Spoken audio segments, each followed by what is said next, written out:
नमस्कार students.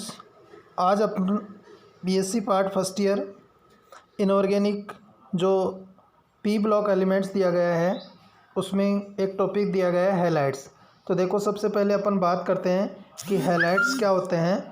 Halides जो P block elements होता है उनसे यदि हैलोजन डायरेक्ट अटैच होता है उनको अपन हैलाइड्स कहते हैं। ठीक है, उसमें सबसे पहला टॉपिक दिया गया है बोरोन ट्राई हैलाइड्स। तो देखो, बोरोन ट्राई हैलाइड्स का मतलब क्या होता है कि जब बोरोन से 3 हैलोजन अटैच होते हैं उनको बोरोन ट्राई हैलाइड्स बोला जाता है। ठीक है, अब देखो, इस टॉपिक को मैंने एक क्वेश्चन के माध्यम से समझाने का प्रयास किया है कि यहाँ से क्वेश्चन भी क्या बनता है और उसका आंसर क्या होना चाहिए और किस आधार पे ये डिस्कस किया जाता है। तो देखो कि लुईस एसिड प्रबलता में बोरोन हैलाइड का क्रम लिखो, वह कारण बताओ। मैंने यहाँ पे एक क्वेश्चन नोट किया है। तो देखो, सबसे पहले अपने को पता होना चाहिए कि जो बोरोन ट्राई हैलाइड होते हैं वो लुईस एसिड का नेचर किस प्रकार रखते हैं। तो देखो, सबसे पहले यहाँ पे मैंने बोरोन ट्राई हैलाइड्स की स्ट्रक्चर बनाई है जिसमें बोरोन के 3 हैलोजन जुड़े हुए हैं। हैलोजन में फ्लोरीन, क्लोरीन, ब्रोमीन कुछ भी हो सकता है, तीनों में से। ठीक है, अब देखो, बोरोन से 3 हैलोजन जुड़े हुए हैं तो बोरोन हैलाइड सहसंयोजक नेचर का होगा और विद्युत कुचालक है और मोनोमेरिक होता है, अर्थात एक लकी अणु बनाता है। इसके साथ में 2 अणु आपस में जुड़ते नहीं। और जो बोरोन ट्राइफ्लोराइड की आपको जो स्ट्रक्चर दिखाई दी गई है यहाँ पे यह समतलीय त्रिकोणीय होती है। अब बात करते हैं जो बोरोन एटम है। बोरोन एटम के पास में वैलेंस शेल में 6 इलेक्ट्रॉन होते हैं। 6 इलेक्ट्रॉन होने के कारण से अपने को पता है ऑक्टेट कंप्लीट के लिए 8 इलेक्ट्रॉन चाहिए, तो 2 इलेक्ट्रॉनों की क्या है, इसके पास कमी है, अर्थात इसका ऑक्टेट अनकम्प्लीट है। ऑक्टेट फुलफिल करने के लिए इलेक्ट्रॉन एक्सेप्ट करने का पावर रखता है या नेचर रखता है कौन, बोरोन। तो बोरोन में इलेक्ट्रॉन ग्रहण करने की प्रवृत्ति होती है और आपको पता है कि जो इलेक्ट्रॉन ग्रहण करने की प्रवृत्ति रखता है वो लुईस एसिड कहलाता है। तो इसका जो नेचर होगा वो लुईस एसिडिक नेचर होगा। अब बात करते हैं कि लुईस एसिडिक नेचर होने के कारण से यह जो इलेक्ट्रॉन दाता परमाणु कुछ होते हैं जिनके पास में लोन पेयर होता है उनसे आसानी से लोन पेयर ग्रहण करने की का पावर भी रखते हैं। तो यहाँ पे मैंने बोरोन BF3 और NH3 की रिएक्शन दिखाई है। उसमें NH3 का लोन पेयर एक्सेप्ट कर रहा है बोरोन एटम और यहाँ पे दोनों के बीच में एक कोऑर्डिनेट बॉन्ड का निर्माण हो रहा है। तो यहाँ पे बुक में भी दिया गया है और अपन देखते हैं कि जो लुईस एसिडिक प्रबलता का क्रम क्या होता है। तो सबसे कम लुईस एसिड का पावर BF3 का होता है, उससे ज़्यादा BCl3 और सबसे ज़्यादा BBr3 का। तो देखो, ये क्रम तो सही है लेकिन आपको एक शुरुआत में देखने से पता चल रहा है कि क्या ये क्रम उल्टा है, विपरीत है। अर्थात इलेक्ट्रॉन नेगेटिविटी के आधार पर देखा जाए तो BF3 का ज़्यादा होना चाहिए acidic nature as compared to BCl3 और BBr3, लेकिन ऐसा नहीं होता है। क्यों नहीं होता है? क्योंकि बोरोन ट्राईफ्लोराइड हुआ या बोरोन ट्राईक्लोराइड या ब्रोमाइड हुआ, उसमें बैक बॉन्डिंग होती है जिसको पस्य पाई आबंधन के नाम से जाना जाता है, जिसके कारण से इसका जो लुईस एसिडिक प्रबलता का क्रम है यही होता है। ठीक है, अब बात करते हैं कि पस्य आबंधन क्या होता है, इसके बारे में थोड़ा सा देखते हैं। तो यहाँ पे देखो, हैलोजन बोरोन पस्य पाई आबंधन के नाम से मैंने एक जो टॉपिक है वो लिया है। इस टॉपिक में देखो, यहाँ पे BF3 की स्ट्रक्चर दिखाई है। आपको 2 ऑर्बिटल दिखाई दे रहे हैं, एक तो बोरोन का ऑर्बिटल और एक फ्लोरीन का ऑर्बिटल।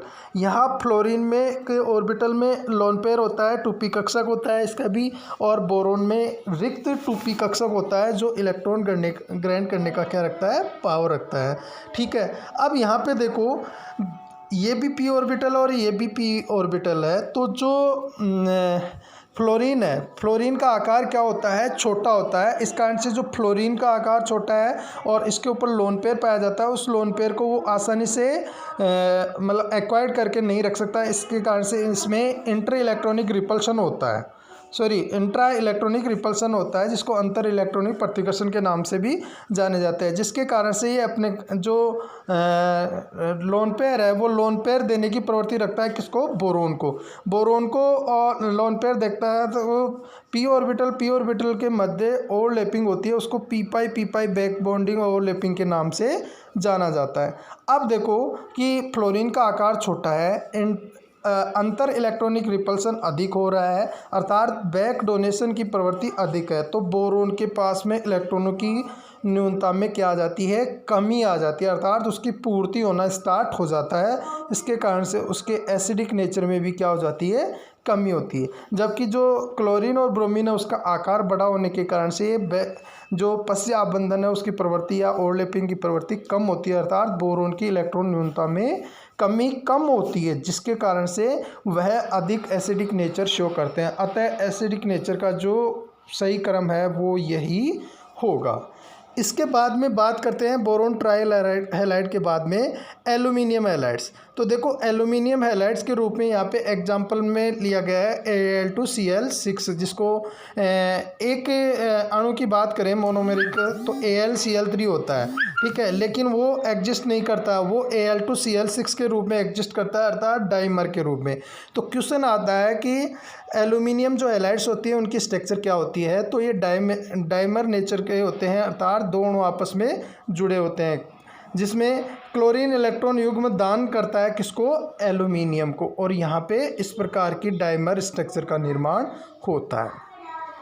अब इस टॉपिक में कुछ क्वेश्चंस बनते हैं। जैसे मैंने पहला क्वेश्चन लिया है कि बोरोन हैलाइड द्वितीय डाइमर क्यों नहीं बनाते हैं। जैसे यहाँ पे एल्यूमिनियम ने डाइमर का निर्माण किया है एल्यूमिनियम हैलाइड्स ने, तो बोरोन हैलाइड्स भी बना सकते हैं। तो देखो इसका सीधा सीधा आंसर है कि बोरोन का आकार क्या होता है, छोटा होता है, अतः ये जो चार बड़े आकार के जो हैलाइड्स आयन होता है उनको आपस में संयोग करके और कोऑर्डिनेट नहीं कर पाता है, अर्थात एग्जिस्ट नहीं कर पाता है। तो ये आपको पता होना चाहिए, ठीक है। इसके बाद में देखो दूसरा क्वेश्चन लिया गया है, उस क्वेश्चन में लिया गया है कि क्या होता है जब Al2Cl6 को 473 केल्विन से उस ताप पर क्या किया जाता है, गर्म किया जाता है। तो देखो अपने को पता है स्ट्रक्चर द्वारा देखा कि जो Al2Cl6 है उसकी स्ट्रक्चर डाइमर होती है। जब इसको 473 केल्विन से ऊपर गर्म किया जाता है तो ये क्या हो जाता है, डिसोसिएट हो जाता है, वियोजित हो जाता है,